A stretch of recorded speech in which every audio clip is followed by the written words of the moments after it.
We're going to be given a very strong report as to exactly what we think happened. And I think it'll be very conclusive. Is there any suggestion that it was anything nefarious or that it was just a mistake? So I think personally, I think they made a horrible mistake, and they didn't want to admit it. We wanted to go in. They didn't want us there. Even World Health wanted to go in. They were admitted, but much later, not immediately. And my opinion is they made a mistake. They tried to cover it. They tried to put it out. It's like a fire. It's really like trying to put out a fire.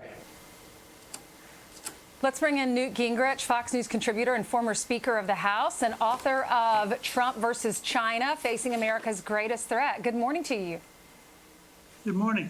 Good morning. So I've heard so many different opinions about this. The president saying that they were trying to stock up on, or the government's telling us that they were trying to stock up on their medical supplies. That's why they didn't want the rest of the country to know. That's why they waited, almost a week to tell everyone. I've also heard the theory that they're such a powerful country. They didn't want to be the only ones that were affected by this, and the economy was affected only in China. So they didn't tell the rest of the world. What do you think?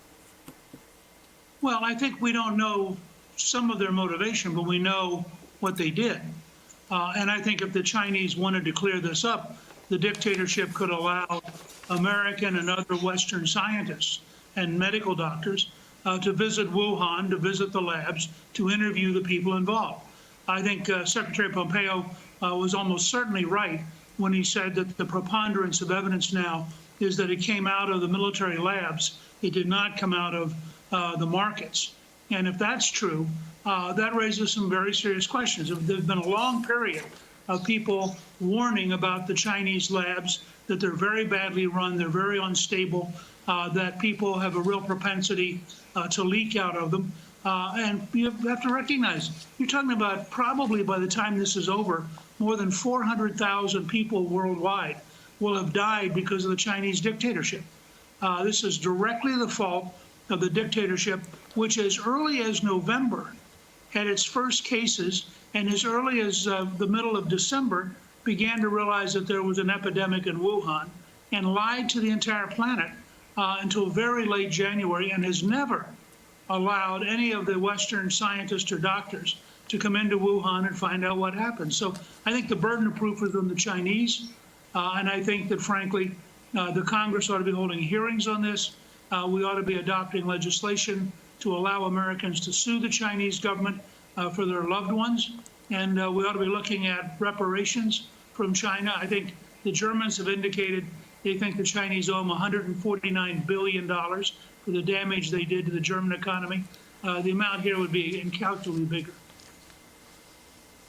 Yeah, of course, not only has the United States been hit so hard, Newt, you're there in Rome, Italy. The good news is after 8 weeks, the lockdown is going to be lifted today. 4 million Italians who work in construction and manufacturing are going to go back to work. Speaking of going back to work, the U.S. Senate is going to go back to work at 3 o'clock this afternoon, but the U.S. House is not, because Nancy Pelosi, the Speaker, used to be your job, says not going to do it right now. Well, I think if I saw something correctly this morning, she has indicated they're probably going to come back next Monday. I think that there's no excuse for either the House or the Senate not to be in session. You can't ask the rest of America to take risks.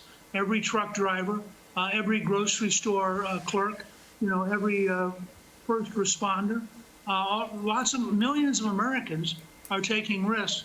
And it's reasonable to ask our elected officials in a prudent way, following social distancing, washing their hands, and when appropriate, wearing a mask. But it's still, I think they ought to be at work, and they ought to be really paying attention both to the Chinese role, but also to what's happening at home. So let's switch gears just a little bit and talk about the pandemic response. Obviously, Joe Biden doesn't agree with any of it. He had to combine with Elizabeth Warren, kind of interesting combination there, to write an editorial. And it said this: there's no oversight. Here's an excerpt. There's no oversight of the coronavirus relief because that's what Trump wants. A quote from the op-ed: Trump seems to think he can direct funding for the response to the crisis based on which politicians are nice to him, which states he's trying to win in November, and which businesses he wants to enrich. Or without any accountability, we have a different view. That is not the case at all. No one's really said that. but he has pointed out when he feels like the governor of Illinois, who seems very hostile, and he's not really pulling off the most efficient performance. But do you think that's an accurate portrayal? And what do you think of that combination of those two riding together? Well, look, I just went through all of yesterday's interviews. The Democratic governor of New Jersey was praising Trump. Governor Cuomo in New York has praised Trump. Even the governor of Illinois admitted that the federal government had come through with a lot of resources. Governor Newsom in California, a Democrat, has praised Trump. So I think that, look, Biden has got to say something. It doesn't matter whether it makes any sense or not.